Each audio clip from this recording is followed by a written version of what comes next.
আসসালামু আলাইকুম viewers, welcome to my channel ভোজন বিলাস বাই আলাইসা। চিংড়ি মাছ পছন্দ করে না এরকম মানুষ কিন্তু খুব কমই আছে। সেই সাথে যেহেতু এখন চলছে শীতকাল, নতুন মেহমান এবং জামাই আদরে ফলও কিন্তু আছে প্রত্যেকটা বাড়িতেই। আজকে আমি আপনাদের জন্য নিয়ে এসেছি নতুন একটা রেসিপি। তৈরি করে দেখাবো চিংড়ির মালাইকারি, কিন্তু সম্পূর্ণ আমার স্টাইলে। তৈরি করা সম্ভব খুব অল্প সময়ে এবং অল্প কিছু উপকরণের মাধ্যমে। চলুন তাহলে শুরু করা যাক। প্রথমে চুলায় একটা পাত্র বসিয়ে এর মধ্যে আমি পাত্রটা গরম হওয়ার পর 3 থেকে 4 টেবিল চামচ পরিমাণ রান্নার তেল দিয়ে দিচ্ছি। আর দিয়ে দেব 2 টেবিল চামচ পরিমাণ গাওয়া ঘি। আমি এখানে ঘরে তৈরি গাওয়া ঘি ব্যবহার করেছি। এর একটা রেসিপি কিন্তু আমার চ্যানেলে আছে কিভাবে ঘরে খাঁটি গাওয়া ঘি তৈরি করা যায়। আপনারা চাইলে ডেসক্রিপশন বক্স চেক করে দেখে নিতে পারেন ভিডিওটি। তারপর এর মধ্যে 3 থেকে 4 ইঞ্চির সমান দারচিনি ছোট ছোট টুকরা করে দিয়ে দিয়েছি। একইভাবে একটা ছোট তেজপাতাকেও টুকরা করে দিয়ে দিয়েছি। 3-4টা এলাচ দিয়ে দিয়েছি, বিচিটা কিন্তু ক্রাশ করে দিতে হবে, তাহলে ফ্লেভারটা ভালো মতন ছড়াবে।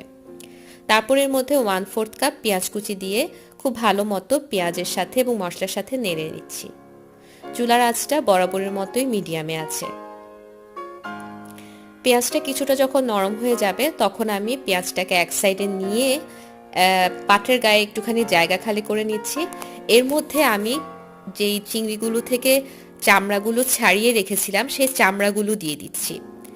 আমি এখানে চিংড়িটা চামড়া ছাড়িয়ে রান্না করছি, কারণ যেহেতু মালাইকারিটা খুব ক্রিমি হয়, চামড়া সহ খেলে অনেকে অসুবিধা ফিল করেন, এজন্য আমি চিংড়ির চামড়াটা ছাড়িয়ে নিয়েছি। কিন্তু চিংড়ির চামড়াতে এবং পায়ের মধ্যে অনেক বেশি ফ্লেভার থাকে। এটা যদি ফেলে দেওয়া হয় তাহলে ফ্লেভারটাও আসলে আর থাকে না চিংড়ির মধ্যে সেইভাবে। এই জন্য আমি চামড়াটাকে তেল এবং পেঁয়াজের মধ্যে কিছুটা ভেজে নিচ্ছি, তাহলে চামড়ার ফ্লেভারটা তেলের মধ্যে ছড়িয়ে যাবে, যেটা আমার রান্নাতেও পরবর্তীতে ফ্লেভার যোগ করবে। চামড়াটা যখন এরকম লালচে হয়ে যাবে তখনই বুঝতে হবে যে এখন তুলে নিতে হবে, চামড়ার ফ্লেভারটা তেলের মধ্যে কিন্তু চলে গেছে। পেঁয়াজটাকে আবার একটু তেলের মধ্যে মিলিয়ে নিচ্ছি। নিয়ে এখন আমি এর মধ্যে আগে থেকে কেটে রাখা চিংড়িগুলো দিয়ে দিচ্ছি। আমি এখানে মাথা ছাড়া চিংড়ি নিয়েছি। আমি যদি মাথা সহ চিংড়িও নিতাম তাহলে কিন্তু মাথার যে ফেলে দেওয়া অংশগুলো সেগুলোকেও আমি তেলে ভেজে নিতাম।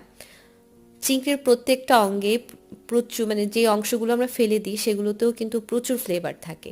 ওগুলো যদি তেলে বা পানিতে আগে থেকে সিদ্ধ করে ওই জিনিসটা ব্যবহার করা হয়, এটার মধ্যে প্রচুর ফ্লেভার থাকে। আমি চিংড়িটাও এর মধ্যে দিয়ে দিয়েছি। চিংড়িটার আমি এভাবে রকটা ফেলে দিয়েছি এবং লেজটা কিন্তু আমি রেখে দিয়েছি, লেজটা ফেলে দিইনি। দেখতে পাচ্ছেন এই যেভাবে কাট করে পিছনের রকটা ফেলে দিয়েছি শুধু। এখন এটাকে আমি খুব ভালো মতো ভেজে নিচ্ছি 1 থেকে 2 মিনিটের জন্য।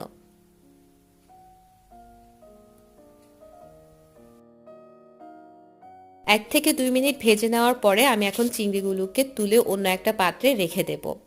চিংড়ি যদি অনেক বেশি রান্না করা হয় তাহলেও কিন্তু চিংড়িটা অনেক বেশি রাবারি হয়ে যায়, খেতে একদমই মজা লাগে না।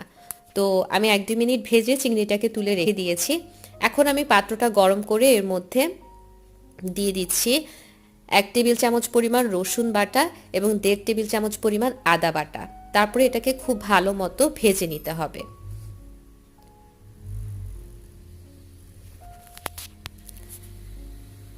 এরপরে আমি এর মধ্যে কিন্তু 1 টেবিল চামচ পরিমাণ কাঠবাদাম, 1 চা চামচ পরিমাণ কিশমিশ, আধা চা চামচ পরিমাণ পোস্ত দানা ভালো মতো বেটে ওই বাটাটা ব্যবহার করেছি। একইভাবে আদা এবং রসুনের সাথে মিলিয়ে কিন্তু ভেজে নিয়েছি। আমার ভিডিওটা ওই সময় ওই জিনিসটা যখন আমি দিয়েছিলাম ওই বাটা মশলাটা, তখন আমি পজ করেছিলাম যে প্লে করতে ভুলে গিয়েছিলাম, সেই জন্য দেখানো হয়নি। আমি একটু পরেই আবার দেখিয়ে দিচ্ছি। যাই হোক, একটু ভেজে নেওয়ার পরে আমি এর মধ্যে সামান্য পানি দিয়ে দিয়েছি। এই ধরুন 1/4 কাপের মতো। এই যে এই মশলাটা আমি ব্যবহার করেছিলাম 1 টেবিল চামচের মতো। মশলাটাতে কি কি দিয়েছি সেটাও কিন্তু আমি আপনাদেরকে বলে দিয়েছি। পানি দেওয়ার পরে এর মধ্যে আমি দিয়ে দিচ্ছি কাঁচামরিচ বাটা। এটা হবে সম্পূর্ণ আপনাদের স্বাদ অনুযায়ী। আপনারা আপনাদের স্বাদ অনুযায়ী কাঁচামরিচের পরিমাণটা বাড়িয়ে কমিয়ে নেবেন। এটা শুধুমাত্র ঝাল যোগ করবে। এরপর এর মধ্যে আধা চা চামচ পরিমাণ হলুদের গুঁড়া দিয়েছি, আধা চা চামচ পরিমাণ ধনিয়া গুঁড়া দিয়েছি এবং আর দিচ্ছি আধা চা চামচ পরিমাণ জিরার গুঁড়া। আবার একটু মশলাটার সাথে ভালো মতো মিলিয়ে নিচ্ছি এখন দিয়ে দেওয়া মশলাগুলোকে।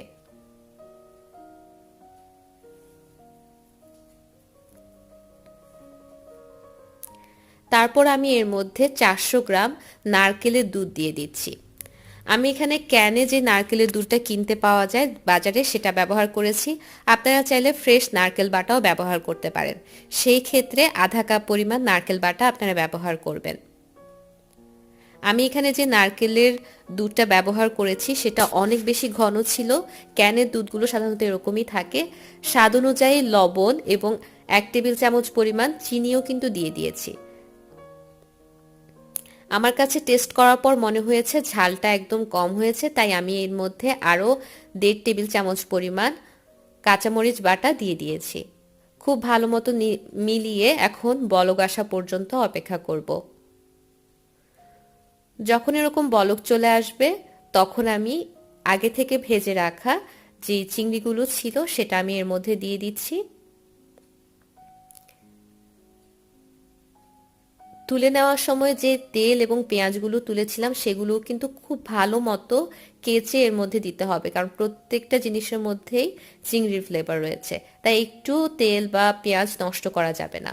খুব ভালো মতো গ্রেভির সাথে মিলিয়ে ঢাকনা দিয়ে রান্না করব 2 মিনিট। একদম হাই হিটে 2 মিনিট রান্না করার পর এরকম পর্যায়ে এসেছে।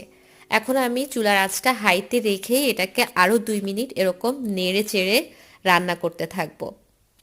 এই সময় কিন্তু নাড়ানাড়ি করতে হবে, না হলে নিচে লেগে যেতে পারে।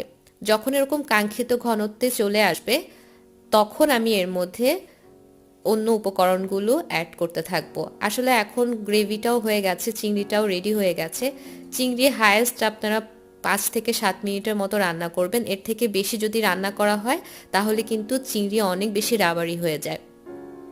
তো আমি সব মিলিয়ে একদম শুরু থেকে শেষ পর্যন্ত 5 মিনিটের মতো চিংড়িগুলোকে কিন্তু রান্না করেছি। এখানে আমি এখন স্বাদ মতো ধনিয়া পাতা দিয়ে দিয়েছি, 3টা কাঁচামরিচ দিয়ে দিয়েছি। এটা কোনো ঝাল আনবে না, সুন্দর একটা ফ্লেভার দিবে। এরপর এর মধ্যে আমি 1 টেবিল চামচ পরিমাণ ফ্রেশ লেবুর রস দিয়ে দিয়েছি। চুলাটা কিন্তু আমি বন্ধ করে দিয়েছি। চুলা জ্বালানো অবস্থায় লেবুর রস দিতে যাবেন না। চুলাটা বন্ধ করে দিয়ে লেবুর রসটা দিয়ে এখন এটাকে আমি স্ট্যান্ডিং টাইমে রেখে দেব 10 মিনিট। অনেকে আমাকে জিজ্ঞেস করেছেন স্ট্যান্ডিং টাইমটা কি। চুলা যখন বন্ধ করে দেওয়া হয় রান্নাটা কিন্তু তখনও হতে থাকে রান্নার যেই বা তরকারিতে যে একটা তাপ থেকে যায় সেই তাপে। 10 মিনিট সেজন্য চুলাটা বন্ধ করে একই পাত্রে রান্নাটাকে রেখে দিলে সব কিছু মিলে, মানে সব মশলার ফ্লেভারগুলো মিলে রান্নাতে একটা ভিন্ন মাত্রা যোগ করে। তাই চুলা বন্ধ করে দেওয়ার পর 10 মিনিট তরকারিটাকে সেই গরম পাত্রে রেখে দেওয়াটাকে স্ট্যান্ডিং টাইম বলে। আশা করছি আমি আপনাদের বোঝাতে পেরেছি। আমার আজকের আয়োজন এ পর্যন্তই। আশা করছি আমার এই ভিডিওটি আপনাদের ভালো লেগেছে। যদি ভালো লেগে থাকে আমার চ্যানেলটা সাবস্ক্রাইব করবেন এরকম আরও অনেক রেসিপি পেতে। রেসিপিটা ফলো করে যদি বাসায় তৈরি করেন তাহলে আমাকে জানাতে ভুলবেন না কেমন হয়েছে। কমেন্ট বক্সে কমেন্ট করবেন যদি কোনো প্রশ্ন থাকে। আজকের মতো এ পর্যন্তই। আল্লাহ আপনাদের সহি সালামতে রাখুন। আমার এবং আমার পরিবারের জন্য দোয়া করবেন। ভিডিওটি দেখার জন্য অসংখ্য ধন্যবাদ। আল্লাহ হাফেজ। Keep watching. ভোজন বিলাস ভাই আলাইসা।